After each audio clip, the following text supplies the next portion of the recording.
What's up, everybody, and welcome to the Apartment 113 podcast, where we talk with cool folks in the cannabis and psychedelics industry to learn about their projects and celebrate their successes. My name is Rob Sanchez, and this is episode 47. We're joined today by the founder and COO of 40 Tons brand, Anthony Alegrete. 40 Tons brand was started by Anthony and Loriel, his wife, after experiencing the prison system in and around cannabis firsthand. They started 40 Tons to give a voice to the voiceless men and women in prison. Nobody should be in prison over a plant that many consume and profit from legally. Get involved and check out their apparel line and many other programs to help fight for restorative justice, reduce sentencing, and rehabilitation for cannabis prisoners. Find out more at 40tons.co. That's 40tons.co. And enjoy the show.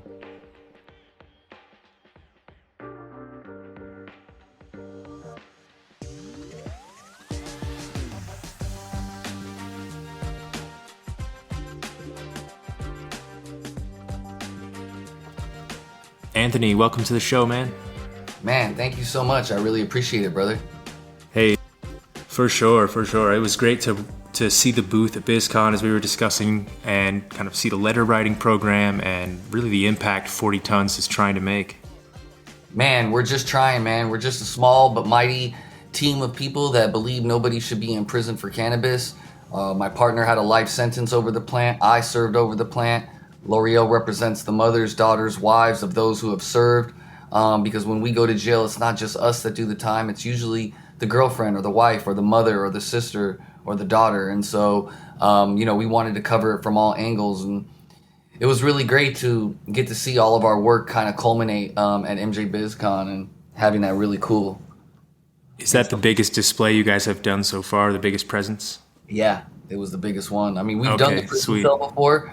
MJ Unpacked was the first ones that did it for us, and it was really awesome. But the footprint was not as big as what the one at MJ Biz was, right? They gave us a huge lounge, also amongst a conference that has 20,000 people, whereas the other one only had 1,500 people or 2,000 people. The conference is just on another scale. For those who haven't been to BizCon, it's pretty much the annual gathering of the cannabis industry, and you definitely get a glimpse for what's going on and learn about all kinds of new projects in there too. Oh yeah. And Loriel, your wife, is also a co-founder of 40 Tons brand. Yes. Could we rewind the clock a little bit and hear the story and kind of learn maybe how the idea came up there and kind of what you guys went through before starting the company? Sure. So, Corvain was serving a life sentence, and we had no idea what was going to happen. We didn't know how he was going to get out. The only way that he can get out is if the President of the United States lets him out. He had exhausted all of his appeals, and it was pretty much dead, in terms of being able to get any traction. And so the only way was with the president. And as you know, presidents only usually release people on clemencies in their last week of office, many times in their last day. So Loriel and I, we founded the organization, the business, when Corvain was still locked up, about a year before he got out. And so we started the brand just so that we could bring awareness to him. And at the time, Clubhouse was really big. And so because of timing and because I was on Clubhouse 7-8 hours a day going hard saying, hey, can you guys just sign this petition on change.org if you believe this is an injustice? And of course, everybody believed it. I joined every cannabis room there was. And so it was really awesome to see the industry kind of rally around it. And so that's how everyone found out of who we are. I branded us really, really heavy back in those days. And I would probably say one of, a short handful of single items that made us become national was Clubhouse, right? Because at the time, nobody was on, or no one was out. Everyone was online, right? And so it was just a perfect point in history of when this happened. And so everyone ended up finding out who 40 Tons was through the Clubhouse efforts. And so all the other organizations and charities and everybody was working together, all rallying behind this, group of people that were in prison for life over weed. It wasn't just Corvain. It was also like Craig Cecil and Richard DeLisi, Started to expand the focus after that, Yeah, huh? Jimmy Romans and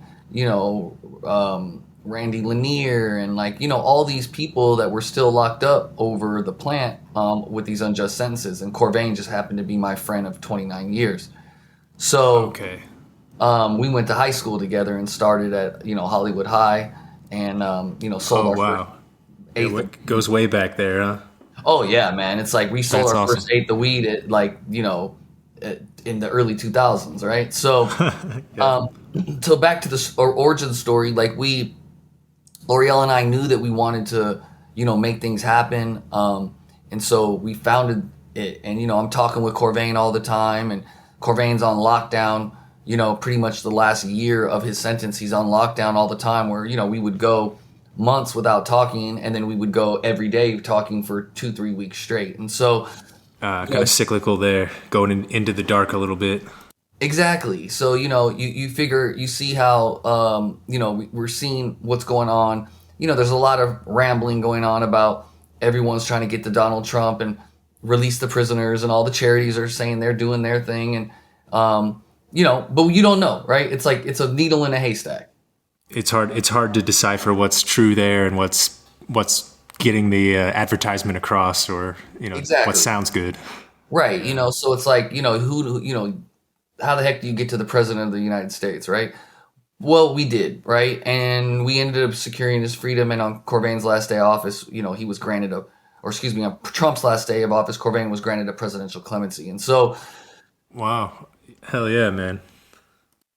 yeah, so we just built from there, Just kind of one step at a time. Yeah, what an accomplishment! Actually reaching out. As you started. How easy is that? That's not a small task. Right. I imagine you learned a lot about networking and Oh yeah. some different departments of the government and who knows what along the way. All of it. And I got to meet the entire industry, because the entire industry rallied behind it. And so that's where I met a lot of the people that I know and do business with today, was from those days being on Clubhouse. And so we got Gotcha. to build this organic relationship with a lot of people. And, there was some trial and error with different people doing business. Like the first group of people we worked with kind of did us dirty. And, we had to figure out what we were going to do moving forward. But, we're still thankful for those people, because at the end of the day, they gave us an opportunity. And so we, just kept leveling up and leveling up and leveling up. And we didn't want to just be this charity effort, right? A lot of people in the beginning, they treated us like we were charity, like we were just a handout case, like basically shut up and dribble kind of thing. You know what I mean? And we didn't want that. Like, we wanted to do our own thing. We wanted to be our own business. Actually push some initiatives of your own, not necessarily help redirect donations and things like that on the charity side. I mean, doing that as well, right? But having some say in it. Yeah. Exactly. We wanted our own say in it. We wanted to do things. And, sometimes, when you're dealing with business is not always friendly, right? And so, but nonetheless, we learned from those interactions. We learned from the mistakes. We kept falling forward, especially with California cannabis. You're dealing with those types of supply chain issues. You're always Yes. gonna have problems. Right. It's definitely bumpy in California. Is that where you guys focus the efforts for the most part? Yeah, so that's where we're from. That's where we're born, raised, Los Angeles, right? So, Gotcha. most of the Yeah. business we do is in California. So, learning how to really navigate the legal cannabis industry was tough, right? I have a 25-year background in entrepreneurship and building brands, but that doesn't necessarily mean that it equates to the cannabis industry.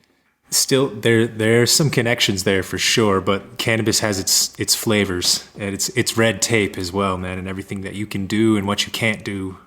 Exactly. And so that's where we had to learn. And so, I spent the next 3 years, which, to this day, really learning it and understanding it. And, I have a very good understanding of business. Is just this legal compliant cannabis industry, and California at that is a whole nother animal. It's just extra hoops on the business already, huh? Exactly. Taxation, over compliance, supply chain problems, you know what I'm saying? Just all these different efforts and issues and things that you have to do and put yourself as a business through that you needed to learn. And so we learned those things. And along the way, you know, we slipped and fell and we stumbled, you know what I mean? But it was always about getting back up and, you know, rebuilding relationships and really just, you know, putting the work in. And that kind of culminated at MJ Biz. Yeah, that's awesome to see that that final like kind of achievement or that finish line, right? Or next milestone for the company and having such a footprint. And I mean, so many people were there writing letters when I came past. The mailbox was overflowing with letters that were written to different prisoners. How many were on the list for the conference? How many people attended the conference or how many? How many different prisoners were available to write letters to? Yeah, so for that particular one, we technically unlimited. Like if you wanted to write your own prisoner that you had the address to, you could. But like we were advocating for a specific 10. 10, right? Gotcha. And so there was those 10 prisoners that we physically have relationships that we know about. You know, because I also hand drew them, right? Like I commissioned art to be made during the NFT era where we hand drew the cannabis prisoner. And so what we did was we repurposed that artwork onto the postcard. So it was like there was an artwork piece to it other than just like write a prisoner, right? Because not to say that that's boring, but like, you know, people just don't want to like take out a sheet of paper and write a letter. But like if you give them a postcard and the postcard has art on it, like it just gives it that much more value to the person to want to do it. There's some connection there. There's some visual appeal.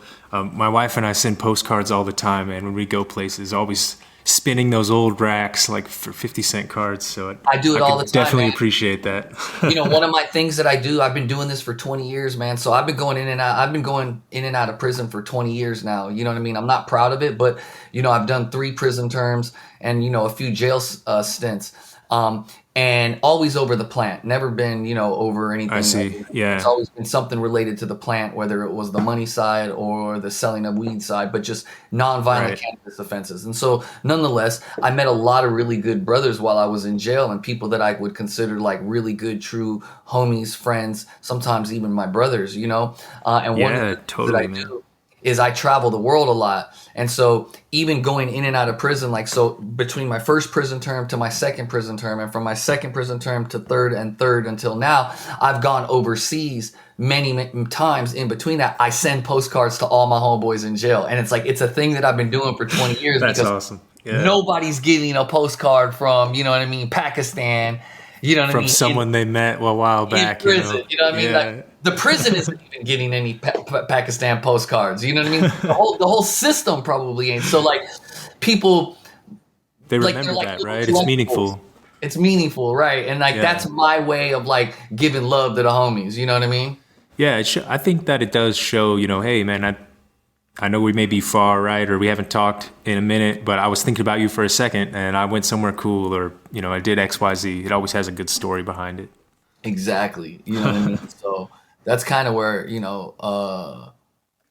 where I got the idea from. And so then I'm thinking like, okay, let's take it a step further and let's do something where, you know, the prisoners get some recognition.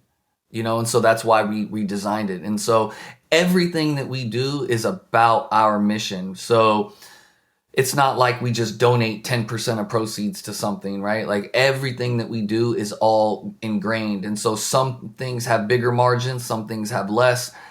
Our packaging always says something to do with no one should be in prison for cannabis. Everything that we do is all in the name of, you know, the punishments don't fit the crimes and that nobody should be in prison for cannabis anymore, right? Yeah. And so that's what we built our whole business model on, is like that social conscious capitalism. Kind of helping to advocate for like reduced sentencing, you know, restorative justice, right? Just ways to actually help these folks that have been affected by it, you know, while the industry itself has become something we can call the industry, right? It's unreal that so many companies are profiting and still people are kind of caught up in a chain of nonviolent offenses or, you know, sometimes even lifetime sentences with it. It's hard to hear. Exactly. So, you know, it's tough, man. But, we just keep pushing forward, man, and continue to do what we're Yeah. doing and work hard. You mentioned packaging partnerships. Is that are those partnerships that are displaying just the 40 tons, that the advocacy and kind of joining in the fight with you? Yes. So a lot of the companies that we work with Awesome. partner with us. Like Custom Cones USA just did a really big thing for us. Hemper did a really big rolling trade thing for us. We're going to be working with the guys that do the like custom like birth jays. You know what I mean? They're called higher celebrations, and we're going to do something called the Justice Jays. You know what I mean? Which is a pretty Hey, cool thing. So sweet. like just working with all these different companies to do stuff like that. They believe in what we're doing.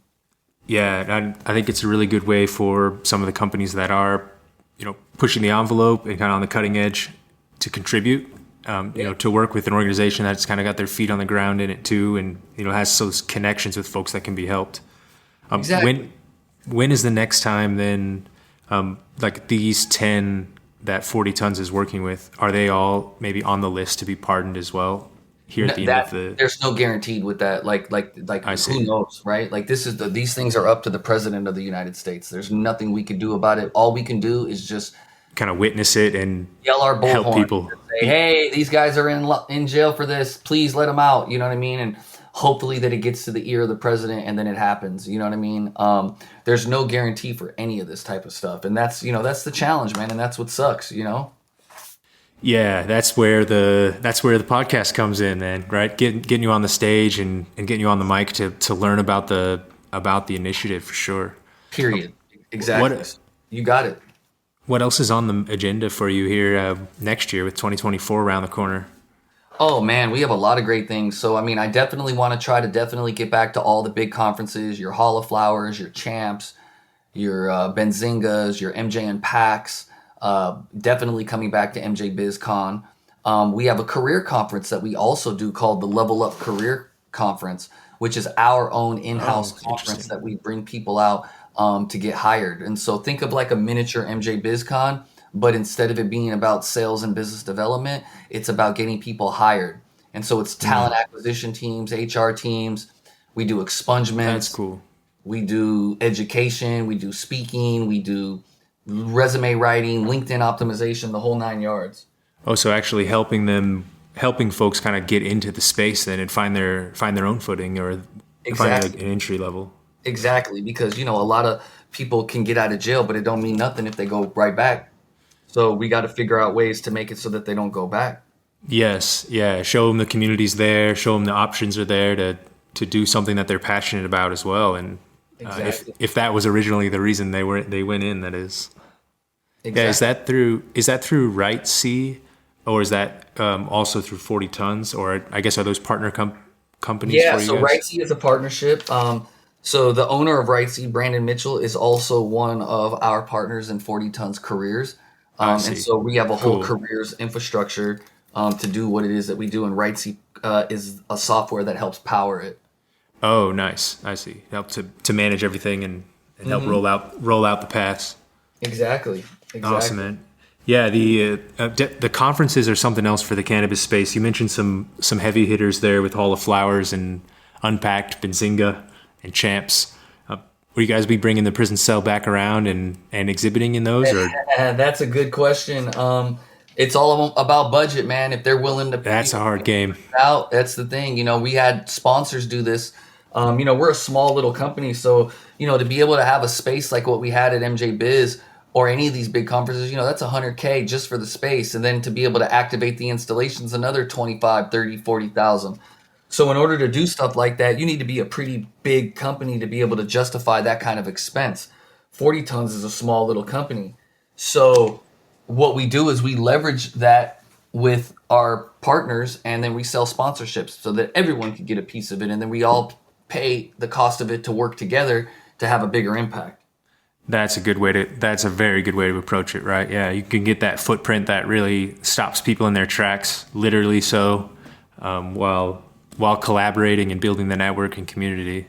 Exactly. I've Exactly. definitely seen a lot more of that here as the industry's matured. A lot of folks kind of helping support one another and looking at that, that rising tide, supporting all the boats, that kind of thing. That's exactly what it is. A rising tide floats all boats. And so Yeah, we're I looking, think, oh, sorry. go ahead. No, I was going to say we're looking for partnerships. We're looking for, investors. We're looking for folks that believe in what it is that we're doing because we have a real viable brand that can be taken worldwide, right? We built this thing infrastructurally so that we're not just some fly by night thing. Like, when you invest in 40 tons, you're investing in a 25-year entrepreneur. You're investing in a man that served 10 years on a life sentence behind the plant, right? You're investing into people that really understand growing, a national and global brand.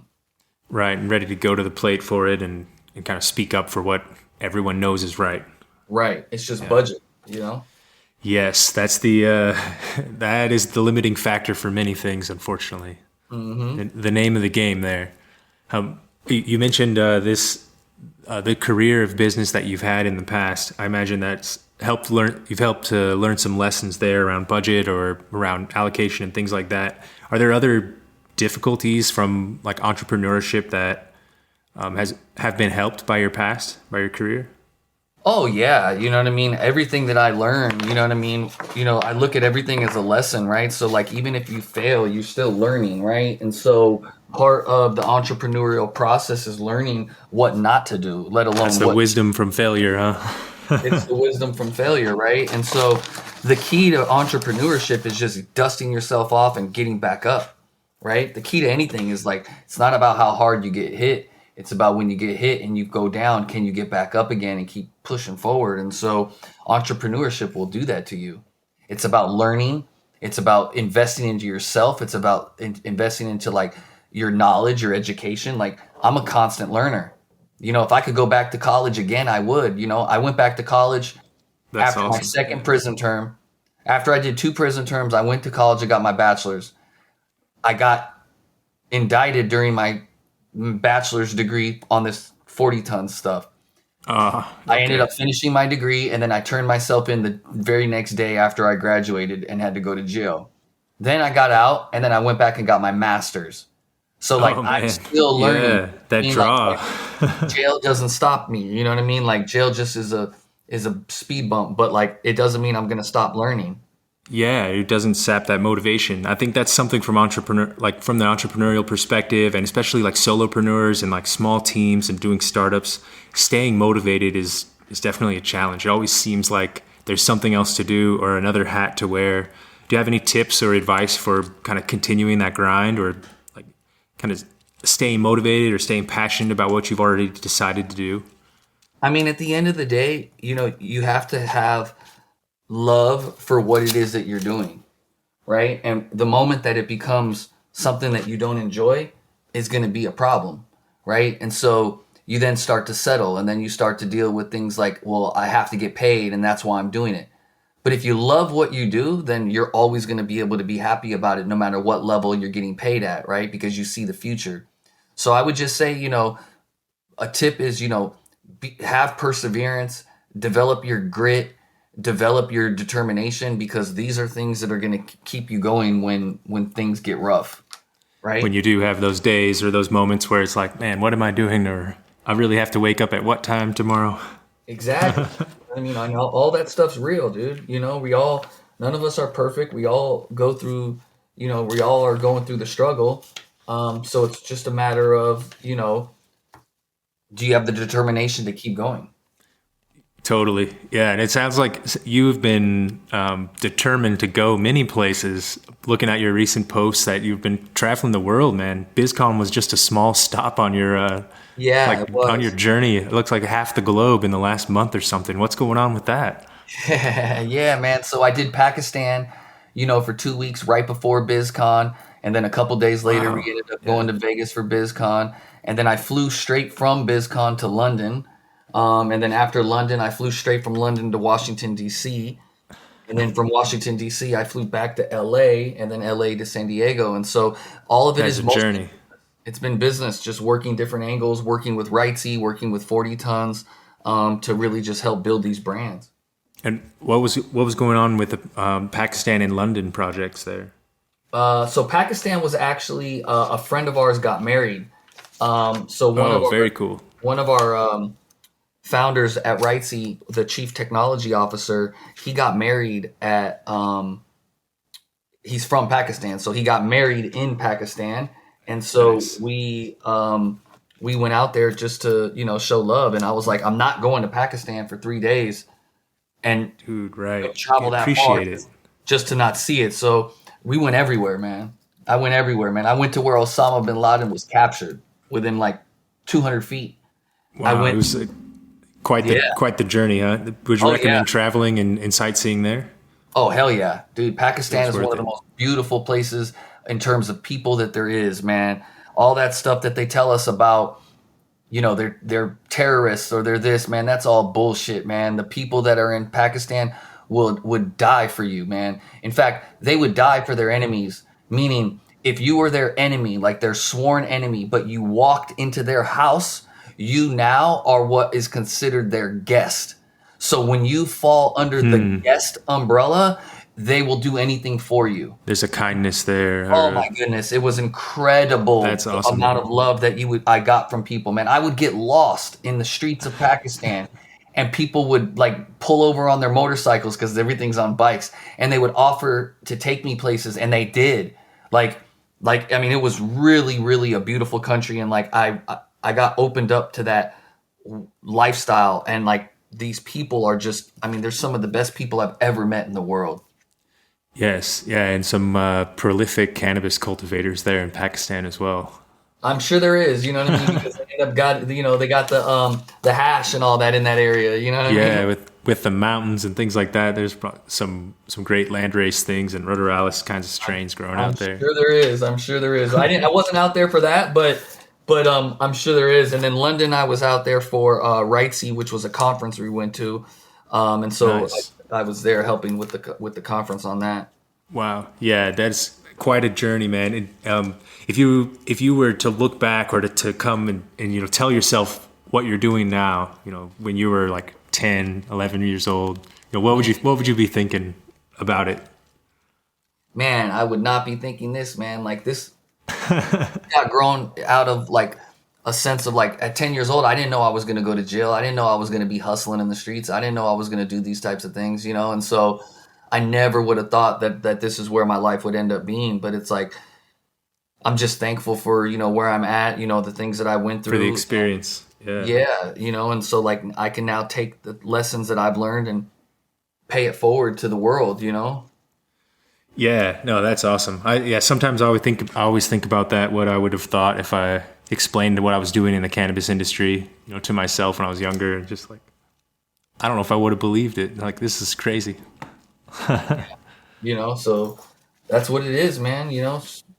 Life turns pages and has you go in different directions you don't even realize, you know? And so it's just a matter of taking the good with the bad and, you know, working yourself into a position of where, you know, you're happy, you know? So I'm blessed to be where I'm at. I've got a long way to go. I've got a lot of work to do, but, you know, I'm here. And I appreciate people like you and Apartment 113 for giving me the platform to share my story. Hey, definitely, Anthony. Yeah, it's been good to chat here and talk shop, man. Where can listeners find out more about 40 Tons brand and even sign up to be an ambassador or a partner? Absolutely. So the main website is 40tons.co. That's 40tons.co. In the footer, there's a brand ambassador link that you can click on. And then you can follow us on all of our channels, Instagram, LinkedIn, Twitter, Facebook, and it's all 40tons brand. And so that's where you can find us is 40tons brand or 40 Tons Careers. That's 40tons Careers, Careers. And you know, we'll respond to you. We'll get back to you. Let's have a conversation. Let's figure out how to bring you on if you're a brand ambassador in your state. Let's also figure out if you're a supply chain partner and how you can bring our brand to your state. Love and respect. Thank you, brother.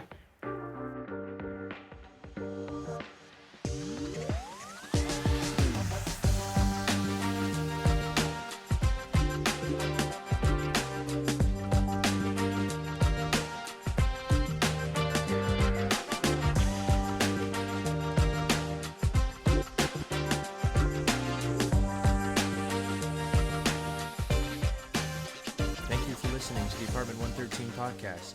For more information about the show, along with our services and courses, visit apt113.com. We offer cannabis software product management, cannabis education courses, and freelance writing. With over a decade of experience in the cannabis industry, Apartment 113 is here to help.